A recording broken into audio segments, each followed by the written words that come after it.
नमस्कार, मैं हूं अंजलि इस्टवाल और एक बार फिर से हाजिर हूं बस इसी दुआ के साथ कि फिट रहे इंडिया। आज हम बात कर रहे हैं यूरिनरी इनकॉन्टिनेंस की। ये एक ऐसी शिकायत है जिसके बारे में बात तक करने से लोग कतराते हैं और शायद यही वजह है कि कई लोग तो इसका इलाज करवाने के लिए डॉक्टर के पास तक नहीं जाते। तो आइए हम आपको बताते हैं कि आखिर क्या होता है यूरिनरी इनकॉन्टिनेंस और क्या है इसका इलाज। ओवर एक्टिव ब्लैडर जो है ये एक सिम्टम कॉम्प्लेक्स है जिसमें पेशेंट को कुछ चीज़ें होनी ज़रूरी हैं। एक तो पेशेंट कहता है कि मुझे अर्जेंसी होती है, जब पेशाब की इच्छा होती है तो डॉक्टर साहब मुझे बाथरूम तक पहुंचना मुश्किल हो जाता है। इसके अलावा ओवर एक्टिव ब्लैडर में फ्रीक्वेंसी बढ़ जाती है। लोग बाग ये कहते हैं कि साहब दिन में मुझे 10 से 15 बार जाना पड़ता है, रात को 5 से 7 बार जाना पड़ता है। अगर कोई अंडरलाइंग कॉज है जैसे पेशाब की थैली में इन्फेक्शन है तो उसको हम ओवर एक्टिव ब्लैडर नहीं कहते हैं, क्योंकि कारण हमें मालूम है। ओवर एक्टिव ब्लैडर तब कहते हैं जब हमें कारण नहीं मिलता है, और जब कारण नहीं मिलता है तो इसका इलाज हम लोग स्टेप वाइज मैनर में करते हैं। पहले तो हम पेशेंट को ब्लैडर के बिहेवियर को कंट्रोल करने की राय देते हैं कि आप ब्लैडर को कंट्रोल करिए। अगर पेशेंट इससे इम्प्रूव नहीं करता है तब हम लोग दवाइयों पे आते हैं। अगर ये भी नहीं होता है, इसके अलावा अगर पेशेंट और आगे बढ़ता है और उसको इलाज इम्प्रूवमेंट नहीं हो रहा है, तब हम लोग बाहर से कुछ नर्व स्टिमुलेशन देते हैं फिजियोथेरेपी के थ्रू, जिससे ब्लैडर कंट्रोल में आ जाए। और लास्ट स्टेज ये होती है कि जब ये सब चीज़ें फेल हो जाती हैं तो हम पेशाब की थैली में एक इंजेक्शन लगाते हैं जिसको हम लोग बोटॉक्स बोलते हैं। लेकिन सवाल इस बात का ही, जो बोटॉक्स है ये 6 महीने 8 महीने तक काम करता है, फिर दोबारा देना पड़ता है। तो हम लोग ये एक स्टेप वाइज मैनर में इसका ट्रीटमेंट करते हैं। लेकिन ये ट्रीटेबल है, क्योरेबल नहीं है, ट्रीटेबल है। अगर आपको यूरिनरी इनकॉन्टिनेंस की शिकायत है तो हमारी न्यूट्रिशनिस्ट दे रही हैं आपको कुछ टिप्स। काफ़ी लोगों में ब्लैडर वीक होने की प्रॉब्लम्स देखी गई है, स्पेशली ओल्ड एज में या विमेन आफ्टर डिलीवरी थोड़ी सी ये प्रॉब्लम होती है। डाइटरी मेजर से कुछ चीज़ें इसमें कंट्रोल हो सकती है।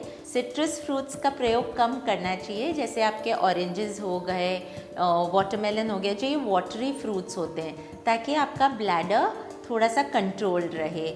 चौथी चीज़ ये होती है कि आप कैफ़ीन, अल्कोहल, प्रोसेस्ड फूड जैसा हम सब जानते हैं, इनसे दूर रहना चाहिए, क्योंकि ये भी ट्रिगर करता है आपके ब्लैडर को।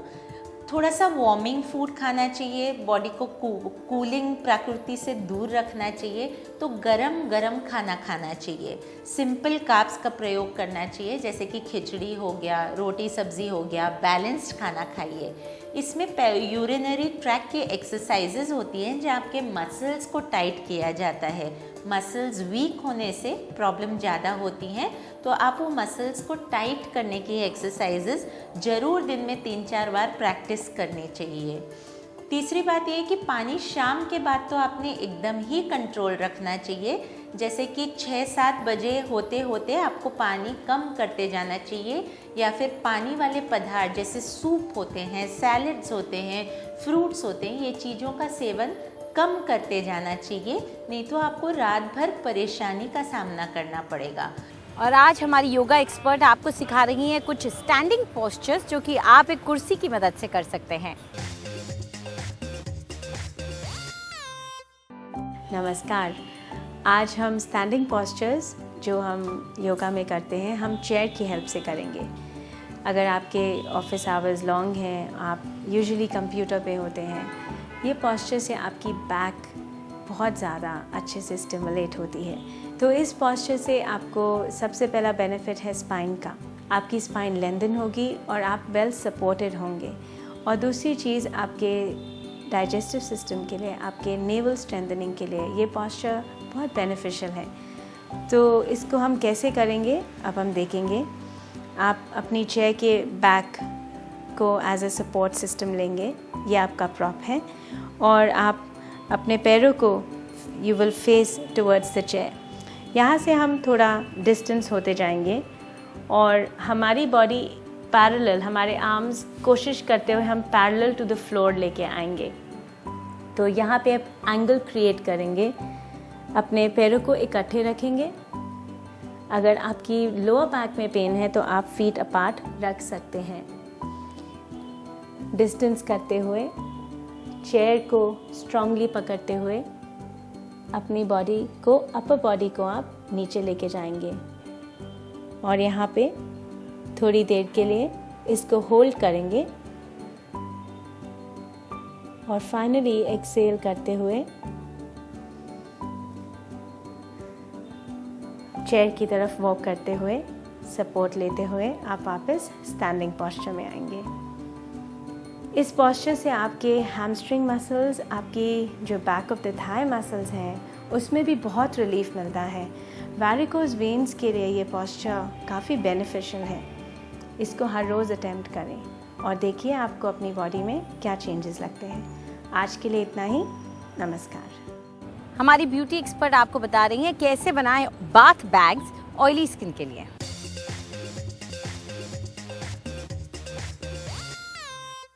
आज हम बनाने जा रहे हैं ऑयली स्किन के लिए बाथ पैक्स। आप देखें कि मैंने इसमें ताज़ा पुदीना लिया है, तकरीबन 12-13 पत्ते, और इनको आप कूट लीजिए। पुदीना जो है ना सिर्फ ऑयलीनेस रिड्यूस करता है, लेकिन आपके जो नहाने के बाथ पैक्स हैं उनमें एक बहुत ही ताजगी और फ्रेशनेस लैंड करता है। बेसिकली इनको हमने ब्रूज करना है और इसमें हम मिक्स करेंगे सूखा पुदीना यानी कि ड्राइड मिंट पाउडर, तकरीबन 1.5 चम्मच, ऑरेंज पील पाउडर 2 चम्मच। इसके साथ हम इसमें ऐड करेंगे स्टार्च पाउडर यानी कि अरारूट। इसमें हम डालेंगे राइस पाउडर यानी कि कोई भी चावल आप मिक्सी में अच्छी तरह ग्राइंड कर लीजिए और उसका पाउडर बना लें। इन इंग्रेडिएंट्स को आप अच्छी तरह मिक्स कर लें एंड एक मैजिक टच देने के लिए I am using lemon oil which will make it smell absolutely fabulous. So say about 3 to 4 drops of lemon oil we have to put it, and इसको आप हल्का हल्का मिक्स करें। अगर आपके पास लेमन ऑयल नहीं है और आपको मुश्किल लग रही है, कोई टेंशन लेने की बात नहीं है। लेमन लेके उसका रिंड आप ग्रेट कर लें और इसमें मिक्स करें, आप देखेंगे वही ताज़ी खुशबू और वही लाइटनिंग इफेक्ट आएगा। ये आप देख रहे हैं कि हमने स्क्वायर्स बनाए हैं जिसमें हम ये मिक्सचर डालेंगे और इनको हम रैप कर देंगे एक पोटली में। पोटली में करके आप कोई भी कलावा या रिबन का इस्तेमाल कर सकते हैं। And these little wonderful potlis, all you have to do, इसके जब आप नहाने जाएं पानी में डुबो के rub it all over your body. और इसकी जो गुडनेस है ना तो आपके बाथरूम को गंदा करेगी, आपकी बॉडी में टाइटनेस, क्लीनलीनेस और एक रिफ्रेशिंग फील मिनटों में दे देगी। प्लस आपकी जो non stop stickiness and oiliness है वो बिल्कुल गायब नेचुरली। C you tomorrow. और आज हमारी फिटनेस एक्सपर्ट गर्भवती महिलाओं के लिए दे रही हैं एक खास फिटनेस प्लान।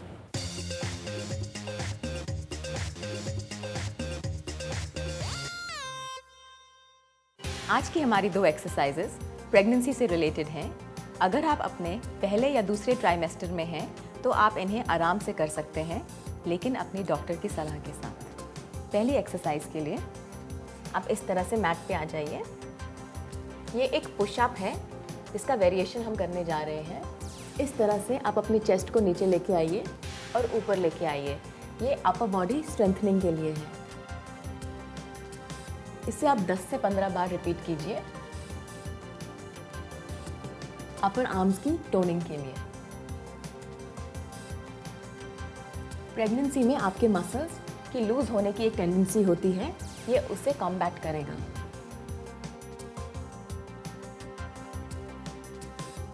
दूसरी एक्सरसाइज के लिए हम इस तरह से बैठेंगे। एक लेग को ऊपर की ओर एक्सटेंड कीजिए और नीचे लेके आइए। फिर दूसरे लेग को, अपने नी को आप जितना स्ट्रेटन कर सकते हैं कीजिए और फुट को ऊपर की तरफ फ्लेक्स कीजिए। इसको आप 10 से 15 बार रिपीट कर सकते हैं।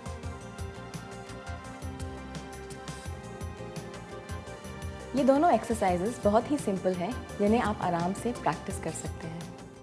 फिट रहे इंडिया में फिलहाल इतना ही। आपको हमारा कार्यक्रम कैसा लगा हमें ज़रूर बताएं। आप अपनी राय हमें ईमेल कर सकते हैं fit@ndtv.com पर। चाहें तो ट्विटर पर भी हमारे साथ जुड़ सकते हैं। इस्तेमाल कीजिए #फिट रहे इंडिया। फिलहाल पूरी टीम को इजाज़त दीजिए। नमस्कार।